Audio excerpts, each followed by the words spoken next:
Okay, welcome everybody. We are here with Moira. I can never pronounce your last name, so I'm going to let you add it in 1 second. We're doing another episode of 5 questions, and in case you guys don't know me or what this is, I pick a topic that I'm curious about, and I draft 5 questions, pick someone brilliant to interview, and ask the questions and give them a little heads up so they can do a little prep. In honesty, it's really just an excuse to have really cool chats with very brilliant people and hang out and kill time and maybe provide a little content. So without much more delay, I'm going to introduce Moira, and you can go ahead and pronounce your last name. Hechenleitner. Introduction. And this talk is about separation anxiety. Take it away. Awesome. Thank you so much for having me. And thank you about the brilliant part. I don't know about that. I'm not sure about that, but I hope I can explain a little bit more about separation anxiety and just provide some information for everybody who's out there. And what is your background? So I'm a vet. I went to vet school in Chile, where I come from. And then after a while, I specialized in dog training or dog behavior. I'm not a vet behaviorist. And a while after that, I specialized in separation anxiety, and that's what I have been doing for the last 2 or 3 years. So only taking separation anxiety cases, which has allowed me to learn so much about this, like learning by doing. So yeah, that's kind of and you got certified in a very specific program. Did you want to just give us a little heads up on that? Yeah, sure. I took the Malena de Martini's program, which is a certified separation anxiety program, which is great. It's super thorough and super complete. And yeah, that's about it. It's an online program, and it allows you and your turn to also work online with your clients. So it's very helpful, and you can reach a lot of people out there, no matter where they live. Yeah, awesome. Okay, so when we post this video on YouTube, in the comments, I'm going to put links to Moira's website. I'll also put links to Marlena De Martini's website in case you want to check that out. And her website, she explains everything about the program and all the details about it. So yeah, so if anybody's interested in getting certified in treating separation anxiety cases, we're going to give you some resources about that. So first big question, what the hell is it? What is separation anxiety? That's the big question, right? So the way that we like to define separation anxiety is that it is a syndrome, or in other words, a group of signs that happen, that a dog displays only and always, usually always, when left alone. And those signs suggest that the dog is in distress. It suggests that the dog is suffering from an irrational fear of being left alone, which makes the dog anxious in the overall situation of being left alone, all that surrounds the alone time. So in human terms, would it be accurate to say that it is kind of similar to a panic attack? Exactly. It's like suffering from a panic crisis due to something that you can't control. And we love to use the analogy of thinking of something that you're really scared of, but not something that is funny or just a little bit, something that really, really, really scared you. And there are a lot of things that make people really fearful, right? Like it can be spiders, being in closed spaces, being in the dark, or losing your dog. And think how you feel in those contexts, because a lot of things happen in you when you feel that type of fear that is irrational and that you can't really understand why. It doesn't really make sense, but you still feel scared about it. And in those situations, there are a lot of things that happen in you. There are a lot of inside changes. Your body changes, the substances in your body changes, and also all the things that you do are different. Like you show a lot of signs that don't necessarily make sense, but they're a way to cope with the situation you're living. So that's the way I like to think about when I think of a dog who suffers from separation anxiety. In that case, the aversive, or the thing that scares the dog, is being left alone. Great. So if we had to think about that again in terms of like maybe an analogy or a parallel for human behavior, we're talking about things that rise to the level of phobias. So really ingrained fears that sometimes the behaviors that we express are irrational. I have a really great example. And I hope my husband's okay with me telling this story. So he has an intense fear of heights, and he went to, I want to say it was somewhere in Las Vegas where they had a suspended glass floor. And so he thought it would be a really great idea to face his fears. And I've heard that before. Floor, and he got so nervous that he pancaked in front of a whole room of people and had to crawl back into a safe space. Would that be like kind of what we're talking about? Exactly. And I'll show you a video later on and another question, but it's kind of the same that we have been talking. I have also my own fear. And I'm going to just, like give you a little peek of what it is. Yeah, it's not that bad anymore, but I used to be very afraid of moths. Okay. The big, big fat ones that appear at night.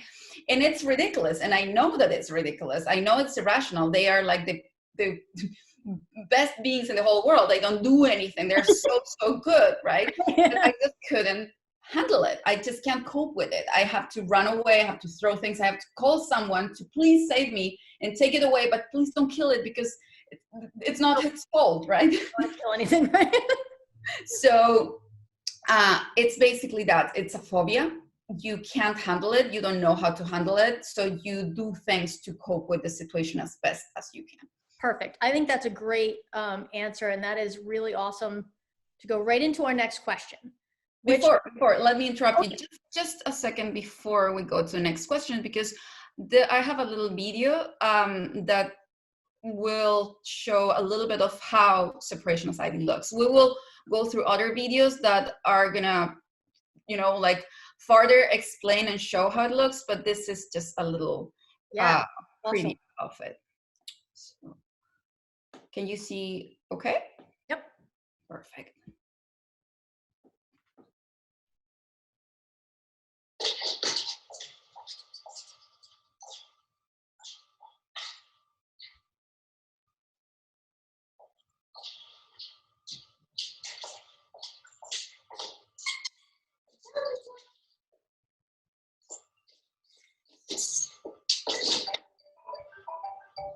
So if you see, there are a lot of changes that are already going on before the owner leaves. And if you observe the body language of the dog, you will realize that it's building up. The anxiety is building up until the moment where the dog starts showing more overt signs, which is what she's doing right now, which is where the threshold is. Yeah, that's a little heartbreaking.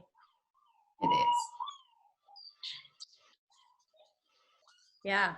And we will talk more about it later, but it starts escalating over time until it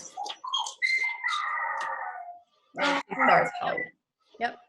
Right. So that's, of course, every dog is different, but that's just an example of how it can look.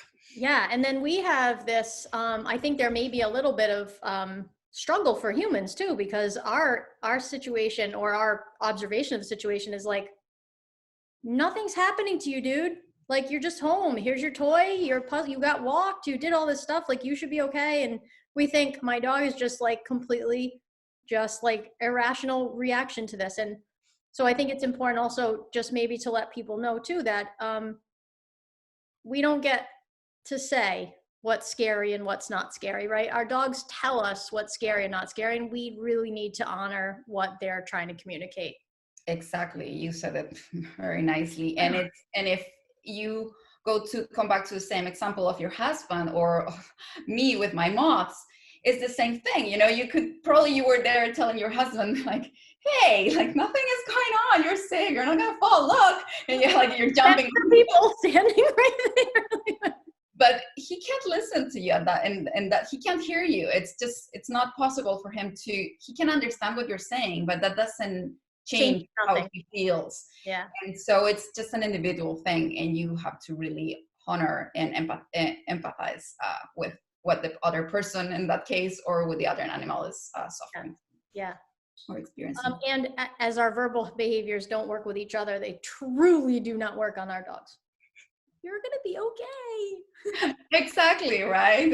It becomes worse. It's like it's that sentence means that I'm gonna suffer from the worst thing ever. Right? Okay. Question number 2 is, what are some things that separation anxiety dogs typically do that should be a pretty big red flag for owners? So things like, how do we really discriminate between a dog who is not being appropriately exercised or being opportunistically destructive versus a dog who is truly struggling with that decreased social contact? Yeah. I'll show you a couple of videos about that.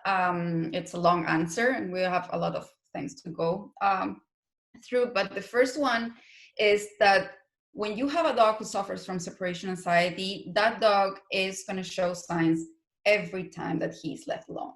With some exceptions, there are exceptions that, for example, some dogs only panic on the second absence of the day. Let's say, like after the person comes back from work, and then when they go out again to go out for dinner or something, then they react. But that's not very common to see. It's very uncommon.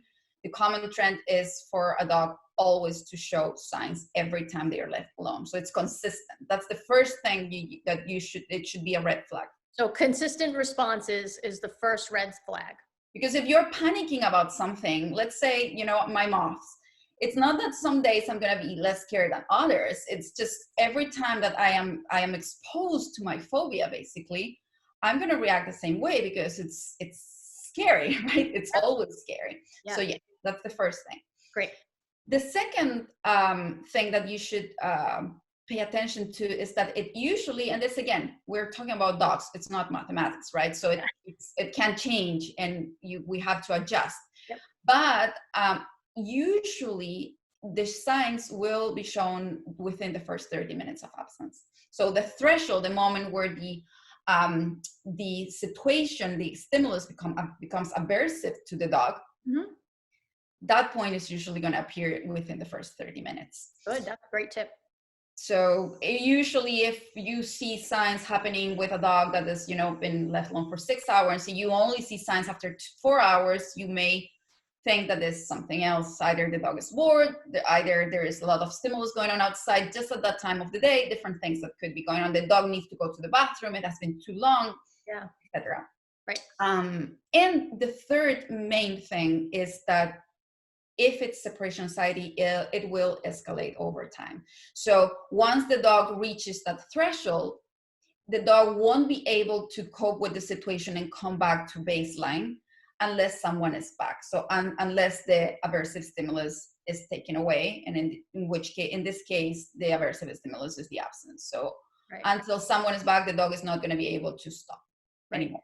Right. And sometimes dogs are very explosive, so you will see that they don't stop at all. But sometimes it's like a cycle. So you will see that if a dog is alone for 6 hours, let's say, you will see that the dog stops, but maybe stops for 30 seconds or for 3 minutes or for 5 minutes, and then comes back to the same pattern of signs. Right. So if you look throughout the whole absence, you will see that the dog actually never stopped until someone was back, but it just looked like maybe he stopped for little bits at a time. Like almost like a wave. Like the wave crests and then it starts to, and then it crests like that. Yeah. Exactly. Yeah, that's a very good way to say it. It's like I go to the door, I pace, I stop, I check around, I'm alert. Okay, I go again, I pace around, I go to the door, I come back, I sit, and I bark while I'm doing those things, and then I sit, and then I go again, and so on. Yep. You see a lot of repetitive behaviors in those waves or in those cycles. Is that something else that so the dog may do like some patterns of behaviors and then and then do that pattern again? Is there kind of like that? Yeah, and we will talk a little bit more about the signs in just a bit. But every dog has different signs, can show different signs or a different combination of signs. But usually when a dog, when you identify the signs that particular dog shows, you will start seeing usually that the dog repeats them over time, and sometimes throughout the absence more start to add up. So while the dog is escalating, worse things in our eyes, but like more intense signs start appearing.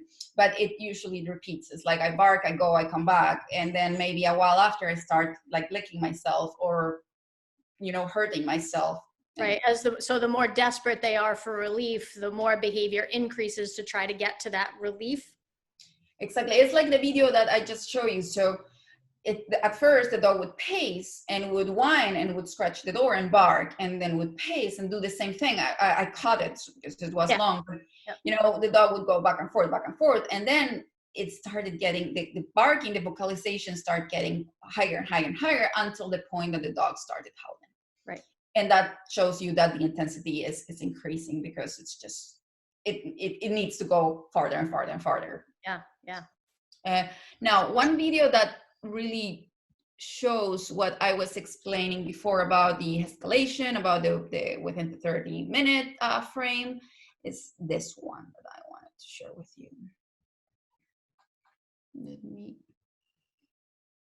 There you go. Can you see it okay? Yeah, perfect. Perfect. Okay.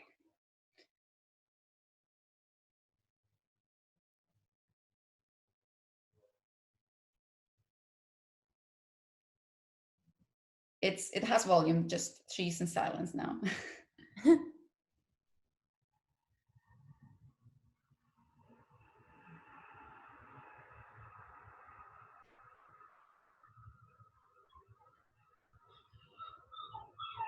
In this case, it's 26 seconds. It's very, very fast. Very fast, yeah. And it's usually that fast the first time, at least, that you assess, when there hasn't been any work behind. Ooh. Yeah, sure. Is that a treat camera or just a regular camera? That was a computer. It was a computer. Yeah, she switched the volume. Like. Oh my God.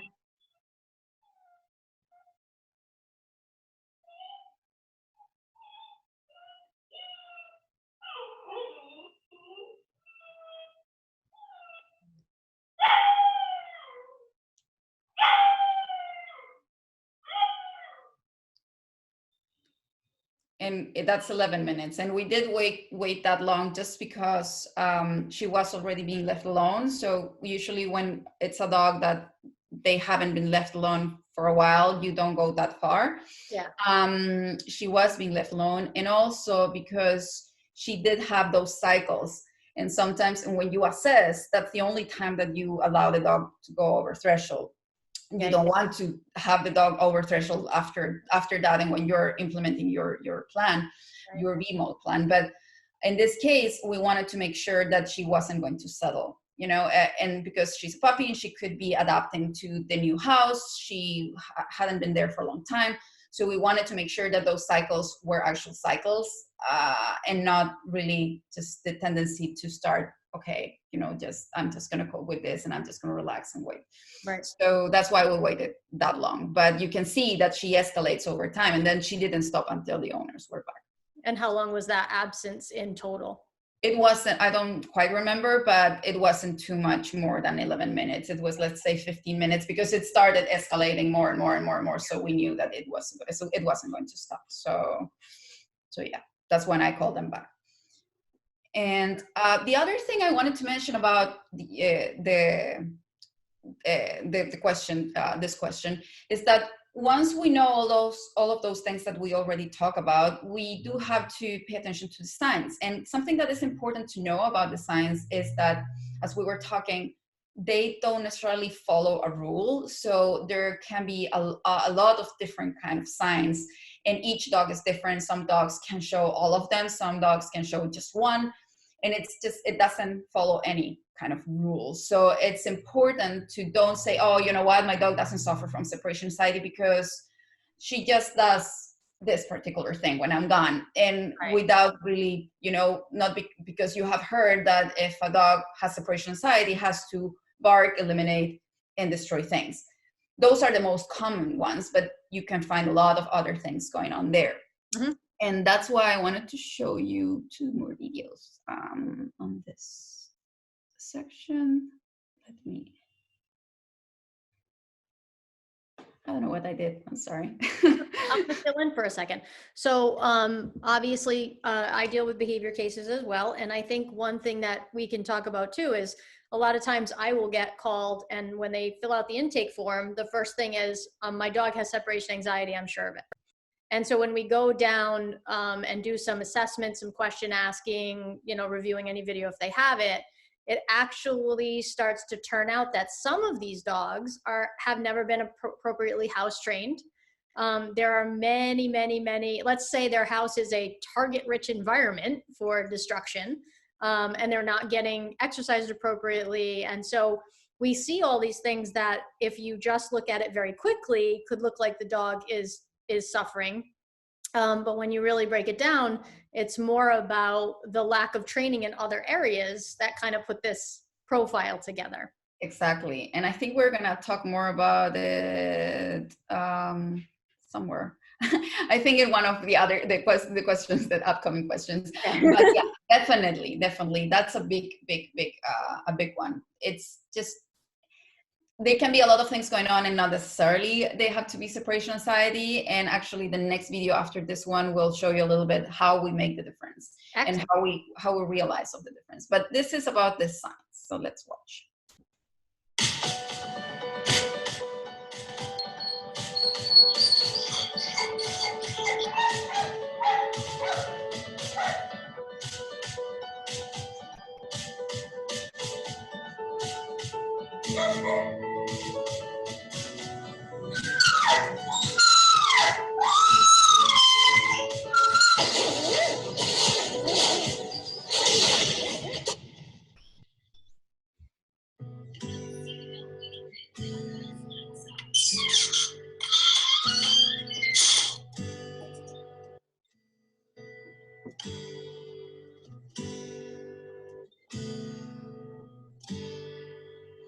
So that's to give a little bit of hope too. It can change. It can be changed. We are all about hope here. We are all about hope.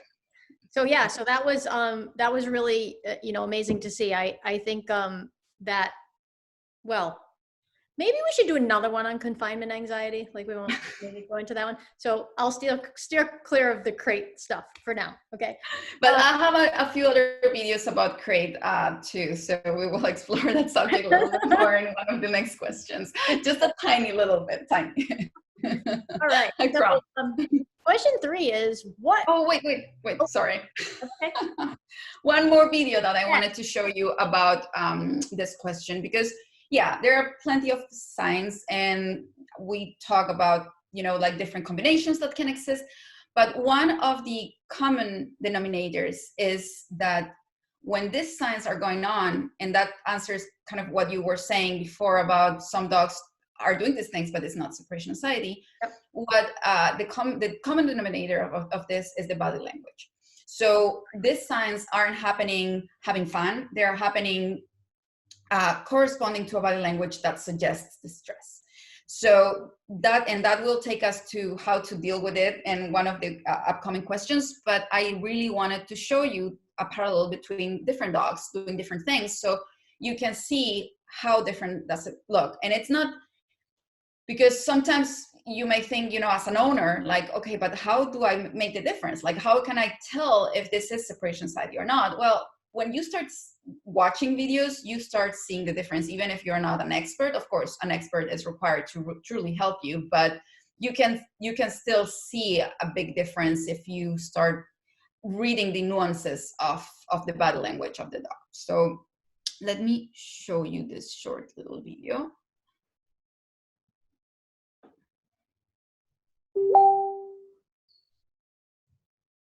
Okay.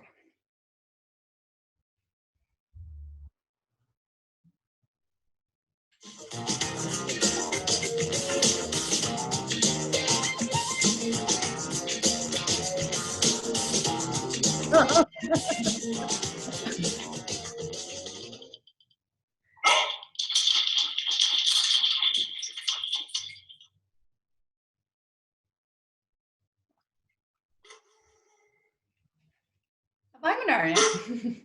Oh, look at you. Yeah.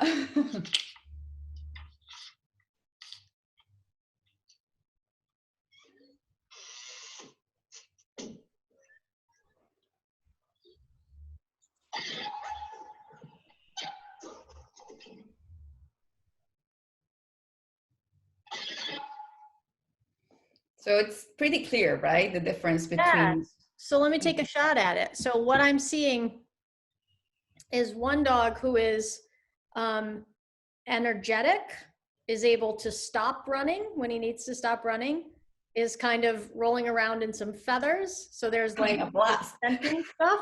So he looks like he's like, there's some, I hate to be anthropomorphic about this, but there's some joy behind that movement.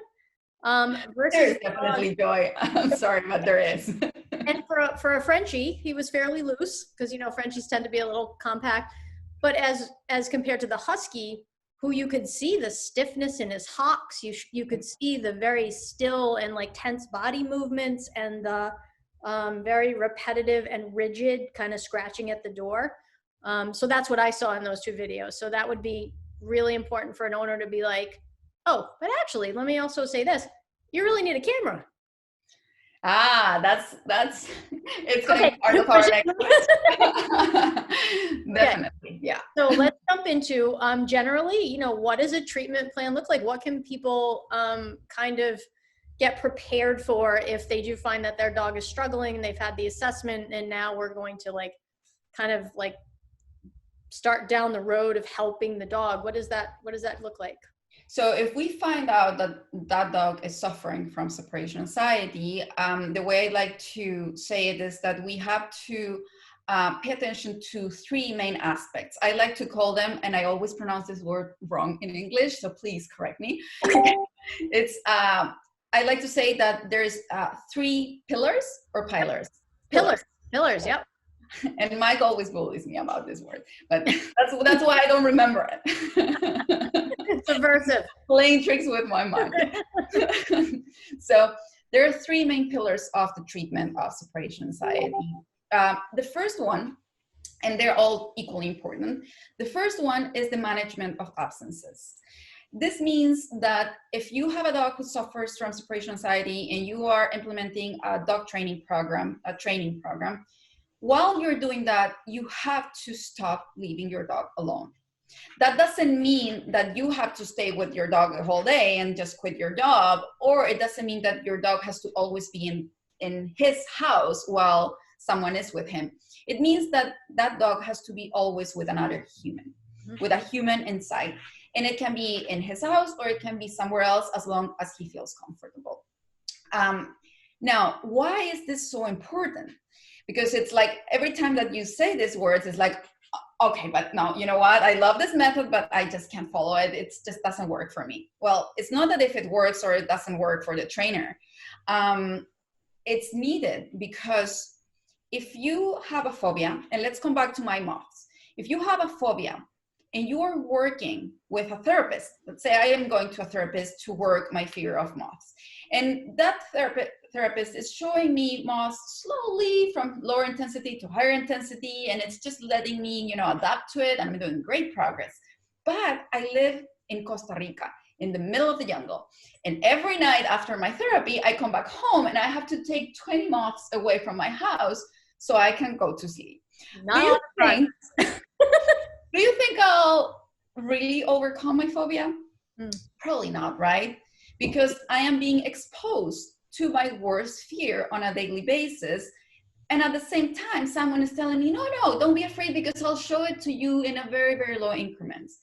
It doesn't make sense. You can't do it. You can't just do a training and tell the dog that in this other situation, it's okay if he freaks out, but in this situation, in this context, he should learn that it's okay. Yep. So the other analogy I love is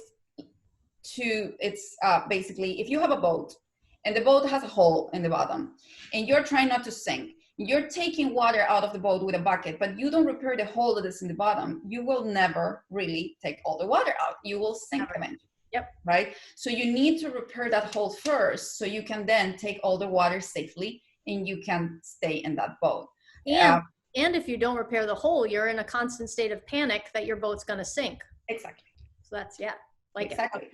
So you need to create a sense of safety. You need to tell your dog that you're not going to leave him alone for a longer time that he can handle it. And that way, the dog will trust that it's okay, that he doesn't have to be in panic and alert and hypervigilant because at some point, the situation that he can't handle will happen.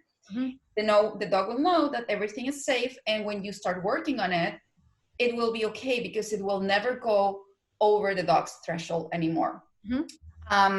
So that's a big part of things. And the truth is that a lot of people are already doing it when they get to this point, if not 100%, maybe at 95%, because they can't see their dog suffering anymore, because they can't pay more destruction, because their neighbors are complaining about the barking, etc., for several different reasons. But usually they're already trying to do it. So, taking it up a notch and just doing it completely the whole time, it's not such a big deal anymore. And also, there are a lot of creative ways that you can do it. It's not only daycare, it's not only pet sitters, although those are very good options. But there are a lot of ideas that you can put into place. You can break your week in different sorry, I forgot the word. Basically, you can organize your week so you can plan ahead of time and have your dog with different people in different places for the whole week, so you can cover all of your absences. Right. But that's the first pillar, and it's very, very important. Then the second one is medication. And I have a funny, ridiculous video to add to this explanation, because I don't have a video of a dog, of course, taking medication, but I could shoot you one. Yeah, that would be a good idea. But I have this one. That's me, by the way, when I had longer. Yeah. So basically, while we watch this ridiculous video, medication is a big part of things. While not all the dogs need medication to overcome separation anxiety, many of them benefit from it. Why? Because we have found that there is a big correlation between different types of anxiety. So there is a big correlation between noise sensitivity, separation anxiety, generalized anxiety, and that gives us the information or makes us think that probably those dogs have a chemical imbalance that has to be corrected so they can really cope with the situation and really learn from it. So in those cases, giving the proper medication is very, very helpful and allows you to make more consistent progress, and more progress than if you didn't have a medication into place. So that's where I love to say that I'm all about teamwork. I think it's very, very, very important, and it optimizes chances of success. Work as a team with different specialists. So having a vet on board, or a vet behaviorist, or having another trainer that's working in another aspect of things, and having the trainer that is working on separation anxiety will really lead the situation to have a better outcome, because everybody that is doing each part knows really well how to do it. So and it's very important when you have a separation anxiety case for more than one reason to really have a health check and really make sure that that dog isn't suffering from something else, and also that that dog is okay to get medicine, behavior medicine, if needed. Right. And the third part of the treatment, the third pillar, is the BMO, so the behavior modification, which in this case, what we do is that we focus 100% in a desensitization protocol.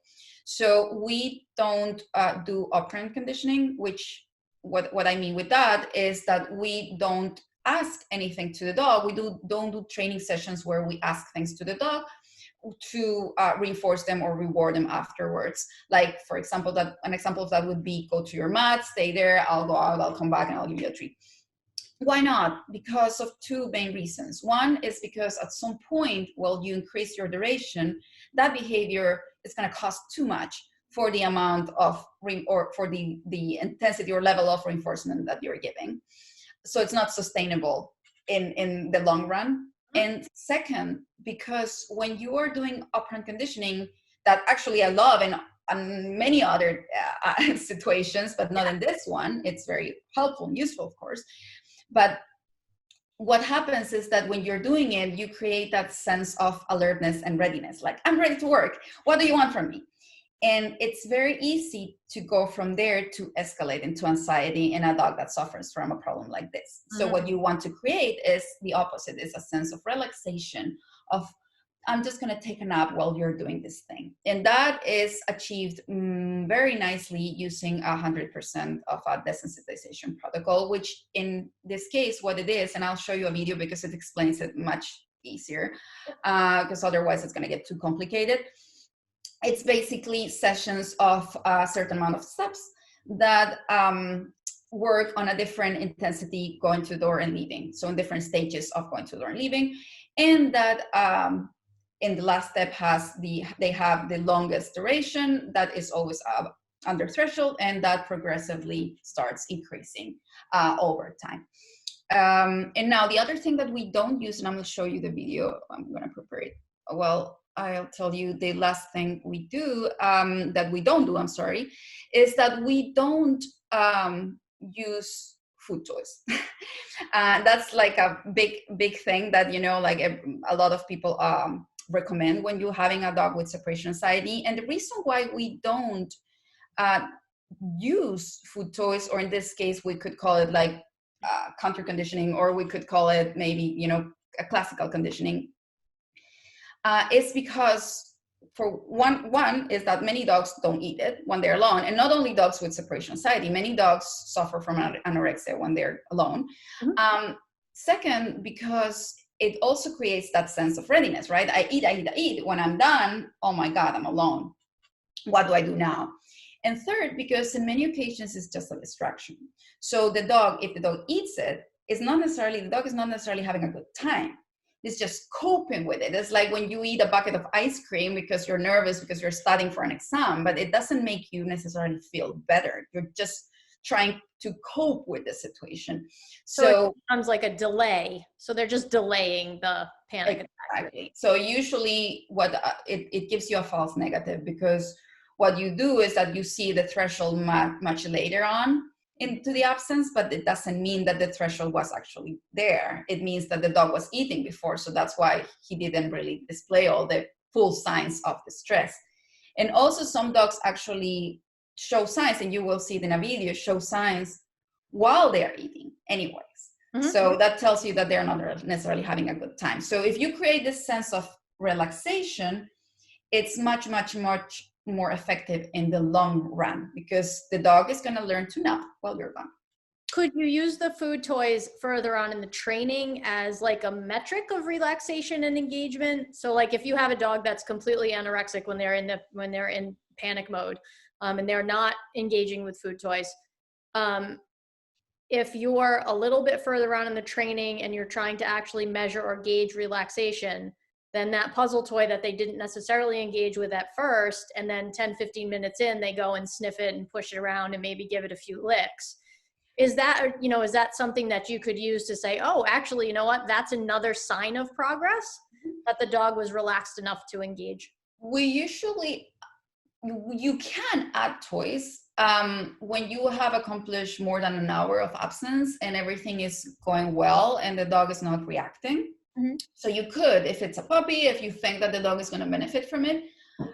In the reality, I think I only have tried once to give a food toy to a dog farther on into the program, and the dog would actually get more excited and it would do worse than if I didn't give anything, because they really learned that alone time is just lazy nap time. So sometimes it can work, but it depends on each dog, of course. But I wouldn't add it earlier on. So it would be like later than an hour when you have accomplished that and you have a very strong foundation. Now, this is an example of the desensitization protocol. And let's see if this makes it a little bit more clear.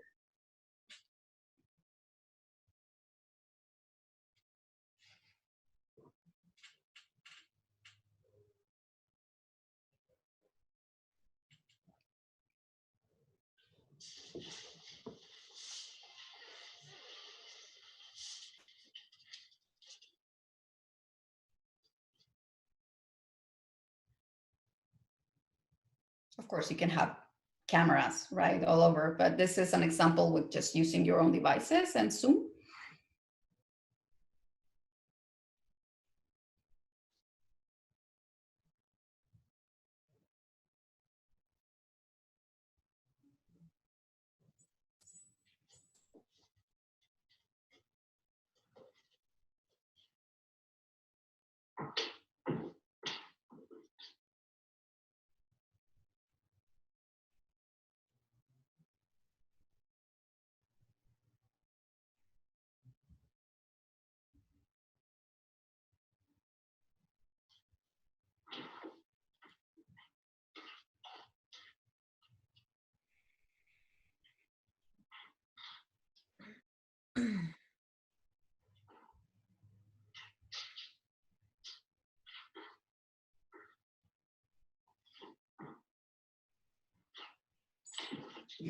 You will see that Castaña follows me all around because she doesn't have separation anxiety, but she's like, Mom, are we going for a walk? It's like, She's nosy Rosie.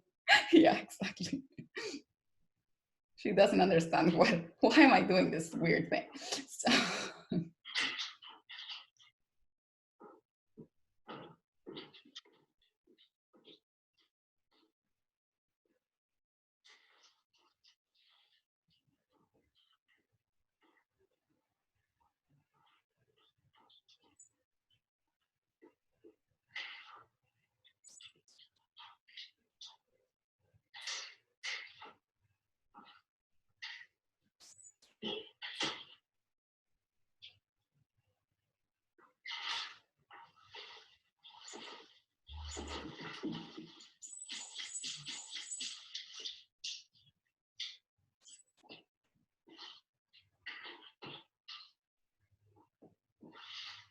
So you're layering steps. I'm sorry? So your steps are kind of being layered? It's one step, then a break, and then another step. And you will see now about the breaks. I think now I explain it, yeah. So you don't want to do every step after the other like right away because it's not realistic. Yeah. You wanna, it's impossible to do a cold trial, like so close from each other. So you would have to do one step a day, but make it as cold trial as possible, basically. So it looks realistic.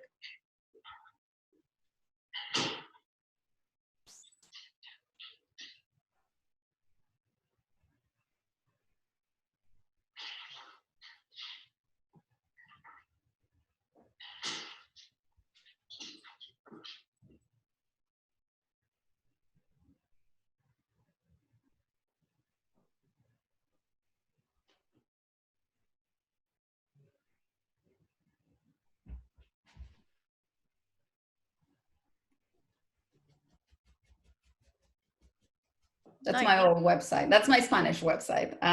My new website is separationanxietydog.com. Okay, so what I saw there was a process of breaking down the entire event of leaving into manageable steps for your dog, and that when you added a new cue for leaving, that you didn't make it harder. So what I saw was you put on your shoes but didn't walk out the door. You left your shoes on, then did walk out the door, but when you added your jacket, you did not walk out the door. Exactly, very good. So every time we change one variable, we have to decrease another variable, so we're not loading the dog up with a bunch of departure cues and then figuring out or trying to figure out why they're flipping out as we walk out the door. Exactly. Good summary. It makes a lot of sense, and yeah, you explained it very very accurately. Now, what you want to keep in mind though is that it's not always going up. So it doesn't mean that I put my jacket on and then I put another thing and then another thing and another thing on the same mission, or we call them missions if you're ready to. But you don't want to do everything on the same session. You work one cue at first, and then maybe the next day or whenever that cue is ready, you add another one, and you split it up in a way that the dog manages it well. Everything that you do is based on the response of the dog. So you have to monitor the body language of the dog, and based on that, you can decide when is the right moment to add certain things or to don't add them. And what you mentioned about keeping things variable and always kind of decrease the criteria if you add something, yeah, you have to kind of strategically design them in a way that they get more difficult along the way, because along the way within the same session, I mean, because the dog is warming up, and then after a while it's ready to take a little bit more like an extra challenge, but still moving things around so it's never too difficult and too unmanageable. Usually the last step is the longest, because that's when the dog has been worn up with the other steps. Yep. And then after that you remain home with him. So it's like, okay, now that after that we're done. Finished. So that would actually, I just wanted to highlight the reason that it is so important to get professional help is that having another set of eyes who are managing the strategy behind how we're breaking these tasks down, and also another set of eyes on your dog's body language. I mean, like, we're professionals, right? If we're the only person looking at our dog, or we're not constantly watching videos, there's a lot of momentary misses we all experience. And then when we go back and watch the video, we're like, oh my God, how did I not see that? So if you have a dog, you haven't had a lot of experience with separation anxiety, it's really helpful to get someone on board to help you manage, organize, strategize, brainstorm, so that you can be most efficient. Because the work is, we do understand that the work is, it can be very specific. Like, I don't want to say slow, I don't want to say tedious, but it's like sometimes dogs have very specific criteria. And when you start messing around, you might get a result you're not expecting. And then you're like, oh, what do I do now? So every dog has a special recipe that you have to find, and it changes over time. It's not like something that is fixed, it's just, it's dynamic, and something that works for the dog at the beginning doesn't necessarily works for the same dog a little bit farther on, so and one of the things that we do here is that I work every day with my clients. So the client doesn't have to really decide what to do. I am there to, based on the client's observation, I can create a new session for them. So basically you're being more proactive instead of fixing whatever didn't work during the whole week of them training. So it's a little bit of a different approach compared with other behavior problems. Yeah. And I do have, if I may, I am launching soon a program that it's a self-paced program, because some people do like that approach. And so there is an option for that too, but keeping the considerations that you were mentioning. So basically going by hand, like with the owner along the whole treatment process, so they can really know when to add certain things and when to back up and when to, so it really makes a difference. But yeah, the main thing is to pre-design everything, so you're not improvising when you're doing your session. So you have to have something pre-designed, a session pre-designed, and follow it. That's one of the main things. Okay, so I think we kind of talked a little bit about question 4 in the process of talking about this, and it's basically like, what things should absolutely be avoided if you think that your dog is struggling? Like, what are the things that we know absolutely do not work to help a dog who is suffering with separation anxiety? The first one, you can reply it for me now. I can? Yeah. Don't punish your dog. Please do not punish your dog. And even though I might be guilty of maybe pushing into the confinement piece a little bit, if your dog is struggling in the crate, do not get a stronger crate. Yeah. It's one of my faves. Yeah. And it goes down to what you said at the beginning. When a dog is doing this, and in not only separation anxiety, in any other behavior problems, if a dog is doing something, first figure why the dog is doing it, instead of just trying to stop the signs, because the signs are usually just a manifestation of an underlying anxiety or an underlying something that is going on. So you want to target that and not the expression of it. Right. So definitely, yeah, like getting a better crate is gonna prevent the dog from escaping, but it's not gonna necessarily solve the problem. No, and could increase their panic, right? So we also talk about like the levels of chemical change that they're experiencing when they're panicked. that can definitely rise. And at some point, you can cause permanent brain changes when you're exposing your dog to that level of stress chronically. Exactly. That's a very good one. And so you said two things that I want to address. One is that the confinement. Let's say if I'm scared of moths, and then suddenly I'm not only scared of moths that are here flying around me, but I'm also handcuffed to the chair. What probably I'm going to feel much worse, right? Because it's now I don't have any control whatsoever of anything, and I can't. I usually use duct tape in my analogy. Like, what if I duct taped you to the chair and let a python curl over your lap? What are you gonna feel? Yeah, awful, right? What if your husband was like, chained to that floor, and like you have to look down and you can't move now? Absolutely no. It makes it worse, right? Absolutely. So, and the other thing I wanted to mention is, well, I have a list here of the things that you should avoid, but one of them is leaving your dog alone. Yeah. For more that the dog can handle. So except for dog training sessions, when you leave them alone under supervision and at a level that the dog can handle, don't leave your dog alone. Because you said something very, very important. Not only you're gonna destroy the trust that your dog has on you and are gonna alter the process, the progress of your training program, because the dog is not gonna be able to understand, okay, now it's a game, so now I'm okay, and now I freak out. But also because when you have a dog that is being exposed, or a person for what matters, exposed to his worst fear on a daily basis. So when you're exposed to your phobia, what happens to you? A lot of different substances increase in your body, right? You are preparing for survival, for escaping. It's an emergency situation. And those substances don't just drop down once you are not exposed to it anymore. They take a while to come down, right? Mm-hmm.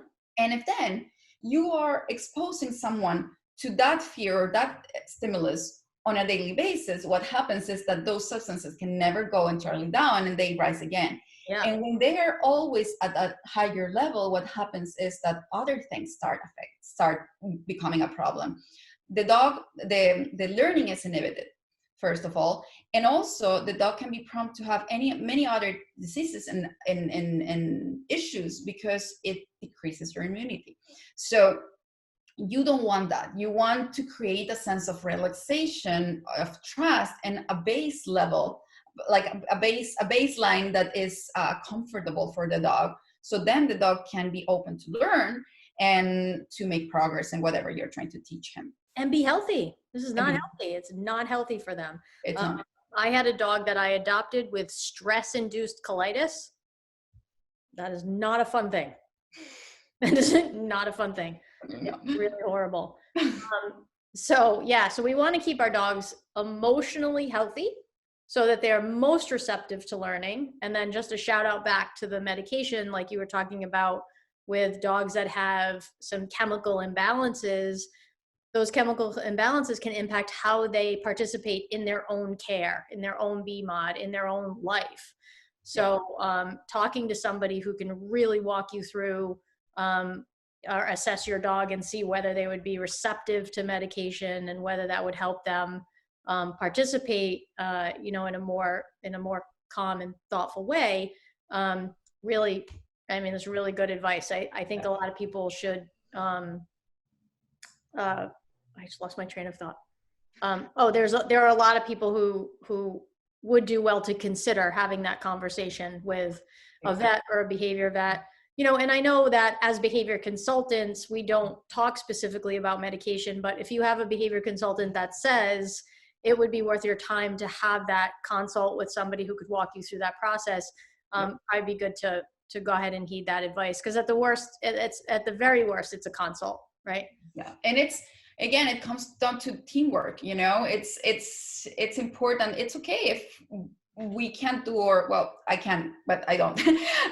But it's okay if there's things that we can't do, right? It doesn't mean that they can't be done by someone else. So we can have like a nice team that we can work to solve things as a team, And I think the team approach to behavioral care is important. I think you can have physical care emotional health, behavioral health.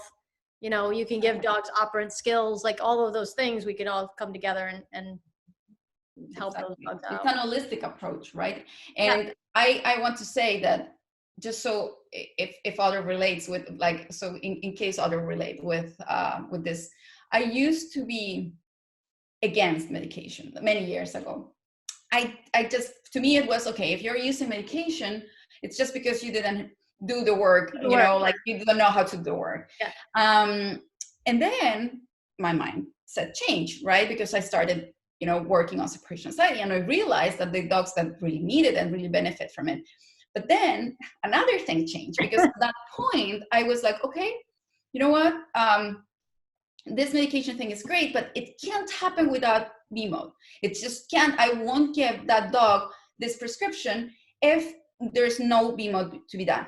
And yeah, I still agree that they need to go together. The medication is not going to be a cure. You need to work both things together. But I have been evolving my mindset or my opinion, because I have seen so many dogs who are not happy. They are suffering.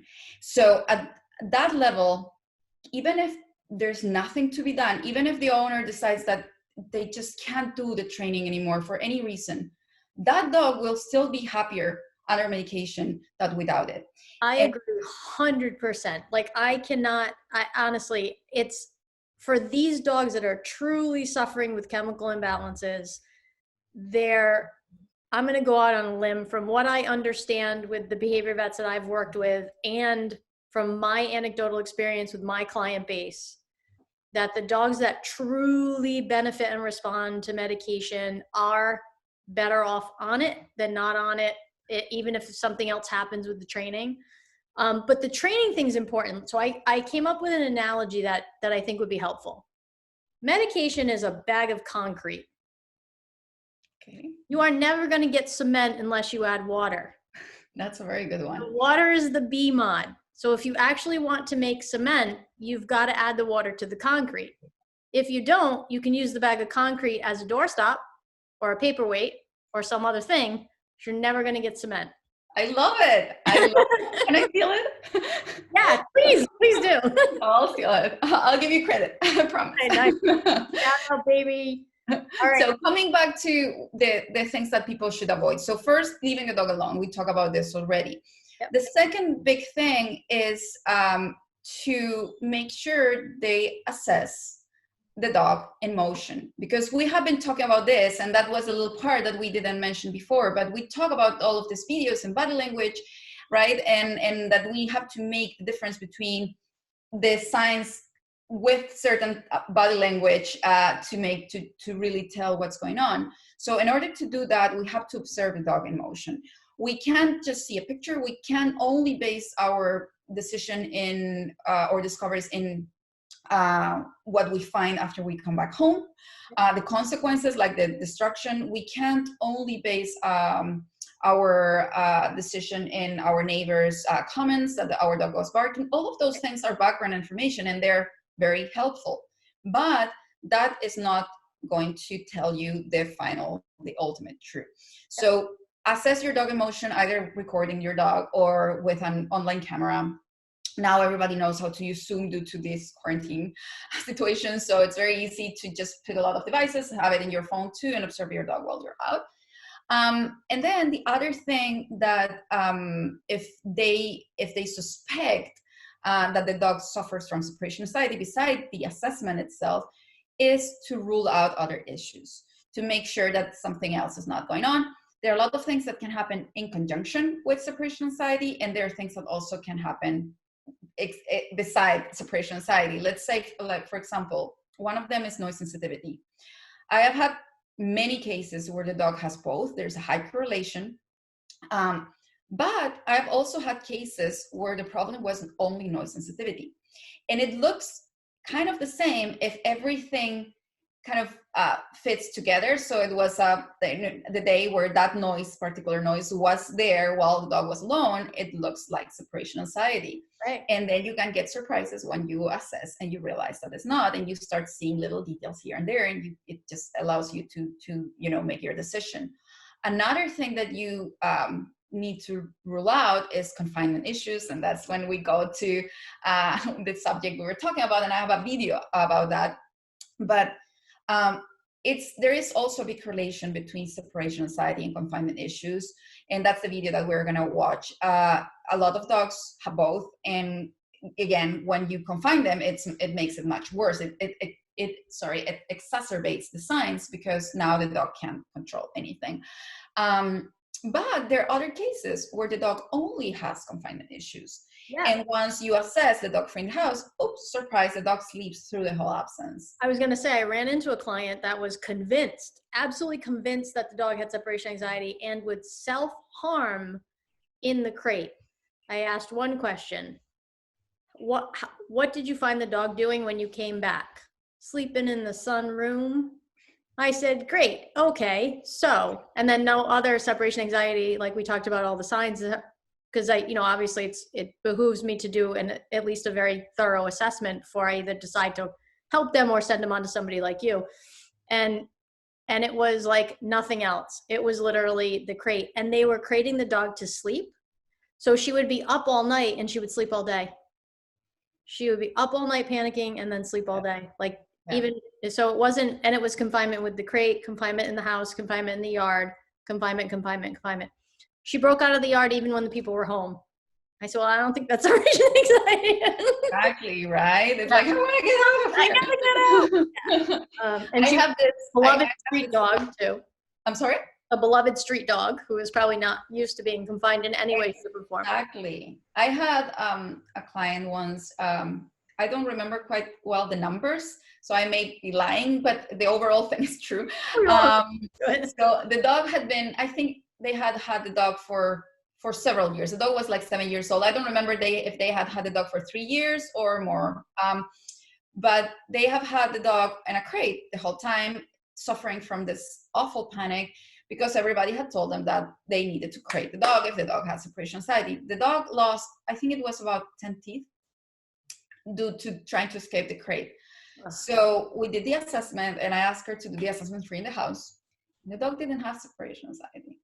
The dog was a therapy dog, actually, and she was amazing in all sort of ways except when she was in a crate. And we assess and we reassess and we follow up just to make sure everything was okay for like 3 months. And since they started leaving her alone, everything changed. She had like digestive issues, and all of those also stopped and got better, much better when she stopped being in a crate. So I'm not saying with that they're not cases that could benefit from a crate, but what I'm saying is that you have to really make sure that your preconceived opinions about something don't stain whatever you're seeing. It's important to get a very clear and objective idea of what you're seeing and make a decision based on that, because each dog is different. So I think that's the most important. And in trainer speak, it's about confirming contingencies. If this happens, this dog does what is the consequence? What's driving the behavior? So analyze what's going on, right? Another big plug for hiring a professional who can help you, because it's very difficult to organize all the variables when you're not really used to approaching behavior or your dog's behavior that way. So we definitely can give you a leg up on that. Yep. And this is a little video of confinement, a dog who suffers from separation anxiety, but also suffers from confinement issues. You saw a little bit of this dog in one of the videos that I showed before. Oh, is it the black one? Yeah.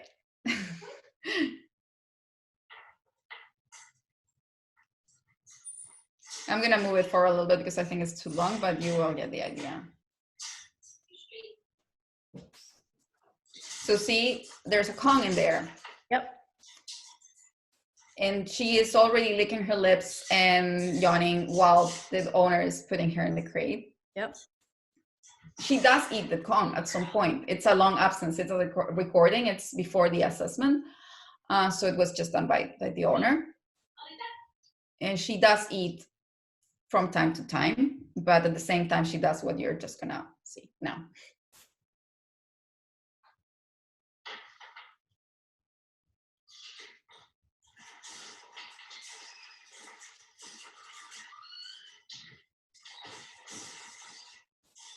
So her threshold is before the owner actually leaves. Yep.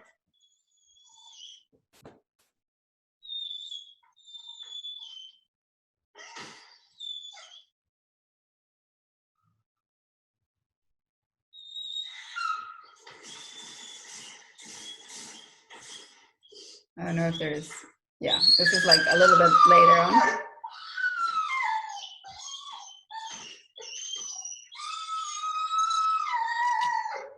It's really hard to watch, isn't it? It goes like that for like 15 minutes or so that the absence lasted. And this is the same dog, free in the house, no treatment, no BMO, nothing, just an assessment.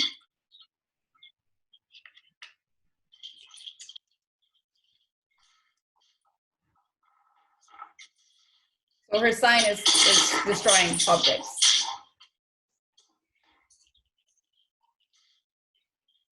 But do you see the difference between one and another? Both are separation anxiety. Yes, you know, it's the same dog, but because that pacing was not relaxed pacing. No, yeah, and she doesn't engage. She tries to grab different things and choose on them, and then just leave them. She can't engage because she's pacing and whining. But the intensity that you see is different than what you saw in the crate, because the crate exacerbated the problem.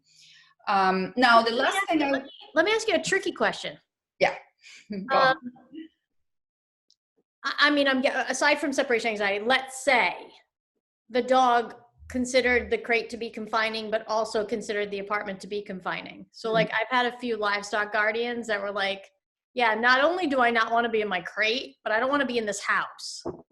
And I need to do my perimeter checks and all that stuff. So would we go back to really assessing, and what if the owner's presence makes confinement tolerable so that they're not really showing this, the symptoms? Are we just, maybe we don't want to go down that rabbit hole. Do we not want to go down? No, yeah, I can give you an example. It's not an apartment, so it was easier to solve, and it wasn't separation anxiety, but it's an example all the same. So yes, I have had those cases, and it's hard. It's hard because if a dog lives in a small apartment, it's very hard to really, help the dog. And what I've found is that usually those dogs have also arrived to the home recently, so a lot also like giving the dog some time to heal and to adapt makes a big difference, because once they start feeling at home and feeling comfortable in this place, and of course having all of the other things that it's important to have for a dog, enrichment. When I say no food toys, it's just for the alone time and training of a separation anxiety dog. I'm not saying that you shouldn't give enrichment and food toys in other times of the day. Great point. That's a great point. So incorporating all of those things and make sure that your dog is healthy and it's mentally and physically, like tired and happy and stimulated and feel comfortable at his own home at some point will give you more chances of success, but it's hard. Now, one dog that I remember I assessed, she didn't have separation anxiety, but she didn't respond well to changes. And her mom was a teacher. So she would be all summer with the dog and all winter with the dog. And then she would come back to work. And that's when the dog would make, destroy everything. And it looked like separation anxiety. Yep. And so we did assess her. But what we also found out was that for the dog, when she was adapting to whatever change was going on, it was much easier for her if the back door of the house, they had a fenced yard, very safe, like wood walls and stuff. Yeah. If she had the door open. Yeah. Because she didn't feel fine. So what we started doing was basically that. So the dog would, when we were encountering changes and we knew that it was a little bit harder for her, was to make them gradual, of course, these new departures, but also to give her more room and then slowly decrease the amount, the space. And so while she was adapting to this situation, this new changes. Yeah, we have a doggy door. I have to say that with one of my dogs, I think it's really helpful for her to be able to move in and out of the space. I don't think she has any diagnosable issues, but there's just that little element of being antsy. And if she can go outside, being in control, right? Yeah, right. Controlling her access. And if she can get some outside time, I think it's definitely just better for her in general. And I think it's good if you can to provide access to the outdoor. That's an easy enrichment Yeah. Now, if you have a dog who actually suffers from separation anxiety, we usually don't recommend to have. And actually, I don't work with a dog if the dog lives in the yard. Let's say in other countries, in other Right. places, the dog lives in the yard. It's very difficult to manage. It's very difficult to teach something. It just doesn't really work very well. But you get my meaning. Yeah, I mean, there's a lot of points. There's a lot of conversations to be had about outdoor dogs, right? Some that need to be, some that don't need to be, some that really want, and some that suffer from, like, there's a lot of conversations. Yeah, definitely. All right, now, the other things I wanted to mention on this question that I don't want to forget to address was one, the other thing that you have to rule out. So we were like ruling out other things that could happening instead or with separation anxiety, right? But another thing that would be very, very important to rule out is medical issues. And that's why, again, it's so important to work as a team and to work with a vet. So you can have a vet, like the vet that is in charge of the behavioral part of things and the vet that is in charge of the other part of things. I'm working with a dog that she has like 3 different vets, 2 different trainers, and like the whole team around her. But it's important to rule out because there are a lot of things that could be going on that make it look like separation anxiety, but it's not. From cognitive canine dysfunction to actually pain issues. The dog doesn't feel well, is irritated. I assessed on a dog a few days ago that looked like separation anxiety, but she just didn't look healthy. To me, she was squinting her eyes all the time. She didn't move at all. It was just suspicious, and they found out that she has the lymph nodes very, very inflamed when they took her to the vet. So they're running more tests to know what's going on. But it can be a lot of things going on. I remember once a friend of us, I'm not going to say the name, she was telling me about her friend, and the dog was reacting after many hours alone, but out of the blue. And this was a dog that had been okay for many, many years. And it was because the dog needed to pee. And the dog was growing older and needed to pee earlier on. So it's important to consider all of those things too. That's why we need an holistic approach. And lastly, the last thing I wanted to mention about what to avoid is that if you find out that your dog suffers from separation anxiety, or you think your dog might be suffering from separation anxiety, don't think because you see something that looks mild to you, the dog is suffering less. So there is a classification of severity levels, but we actually don't use it much because the signs are just a representation of an underlying anxiety, and they don't measure how the emotions of the dog are, or how severe or not are. And that makes all of the cases an emergency, basically, because the dog is having a hard time. Right. And with that, sorry to interrupt you. I wanted to show you a video that is kind of funny, but it really, I kind of explain, I don't like to explain all of this before the video because I want people to see the videos, like kind of realize about it. But anyways, I already did that. I will show it anyways. Yeah, I think it's important to note that dogs have very individual expressions. I've had some dogs that are very stoic about their pain or about their stress. And I've had some dogs where it's like, if they, if they have a hangnail, it's like DEFCON 1. Yeah. So, and we're babies, right? I could get a paper cut and run around the house screaming or stub my toe. My husband would have to have a limb falling off before he said anything. Like, we're all different. Actually, it's the other way around. Actually, it is the opposite. I knew that. Yeah. It's usually the other way around. True. Yeah. So let's watch this. I think this has Spanish subtitles, but just it has the version. It's in English, so you will get it.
Oh no.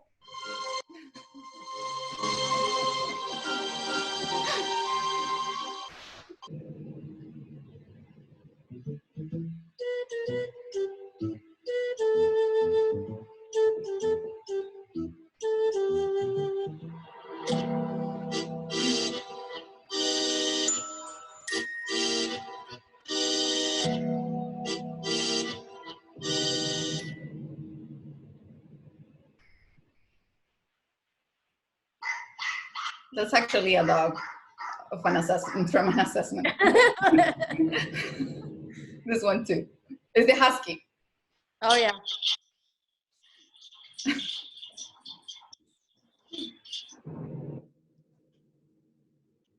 Oh boy.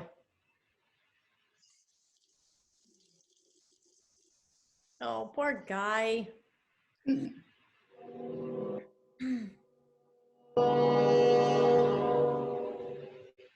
So that kind of explains it, right? Yeah, definitely. Really, really important. I think, there's people I've encountered, people who have a lot of questions about separation anxiety. And I think that there is kind of this almost default to behaviors that the individual humans feel like they can manage, right? So if the dog is just pacing and whining and not having messes and not destroying and all that stuff, they think, oh, it's not so bad. May not be the case. And then if they have dogs that are actually like, blowing through screens and jumping out of windows, then it becomes a little bit more apparent that there's an issue. But I think we have to be really kind of compassionate about what we're seeing. And that if we see any signs of stress, that it's really imperative that we at least explore to see what's behind those stressors, especially if it's not incidental stress, right? If it's a stressor that your dog reacts to once a month, right? Yeah, Versus something that your dog is being exposed to every single day. But we were talking that when it's consistent, right? When it's every time, it's telling you something. And the fact that it doesn't directly affect you, your house, your neighbors or anything, it doesn't mean that your dog is having a better time. It's an emergency all the same, and you have to really find out what it is. So and if you live in certain settings, you're not getting that feedback. If you don't have, like, if my dogs had separation anxiety, I live in a rural community, no one would hear them, no one would ever know. Exactly. If they didn't destroy anything, I wouldn't know. If I wasn't a freak and didn't watch them on the camera all the time, I wouldn't know. So I'm fairly okay with them being fairly okay. All right, so our last question is, what inspired you to whittle down your work to focus on this one behavior issue? That's a good question. I had to really think about this one when you sent it to me. So I think there are two main reasons. The first reason, is that there's like a dichotomy. In one hand, I used to live in Chile, which is the last place in the world. But I have always loved traveling and meeting people and knowing others, like people from other cultures. So I wanted to be able to offer something, and this has been something that not only in separation anxiety aspect of things, but it has always been like there to me. I wanted to offer something that was online and that could reach anybody. Yep. Because I like to connect, and because I wanted to be able to, even if I am in the last place in the world, I wanted to be able to just, be connected to others from other places. Also, and the dichotomy part of things is because even if I lived on one hand on the last place in the world, I used to live in the capital of Chile, which is the central area, and Chile has an issue that is very centralized. So it's very long, but everything happens in the capital. Mhm. And you can't find help if you live somewhere else. It's changing, but still, it's still difficult to find a trainer or to find someone that can help you Yeah. in many other ways, and not only train in the dog training aspect. So I wanted to provide something that would also reach to them. I kind of empathize with what they were feeling, you know, every time that I would get emails from people from other cities, etc. So I wanted to provide something online, and that's why I'm also now working on this new projects that, beside offering my help online that I already can reach anybody, I want to also reach other type of other segment of people who like maybe an approach that is different, that they don't like me there, but they want my help, that they like online stuff and work self-paced. So I like that concept. I actually have another in my Spanish website, I'm sorry, I have another program that is not about separation anxiety, that is just like an education program for dogs and people, that is like a self-paced online video stuff type of program, because I just enjoy the online aspect of things. Yeah. And on the other side, the other thing that really made me decide about separation anxiety itself is that it will surprise you maybe, but although I love dogs and I love what I do and I love being a vet and I love being a dog trainer and all of those things, I don't think that is my ultimate goal in life. To me, I think it's a tool, because what I actually truly enjoy is to help people to feel that they have been heard by someone, that feel heard, to be understood, to connect with them and to help them heal. And not only people, but also beings. And in this case, dogs are reachable to me. So I can do that working on separation anxiety, because it's a disorder that really needs a lot of support from the human aspect of things. And that's one of the things that I think I enjoy the most, to really connect with my clients and to really provide them with some hope. And so that really made it, you know, worth it.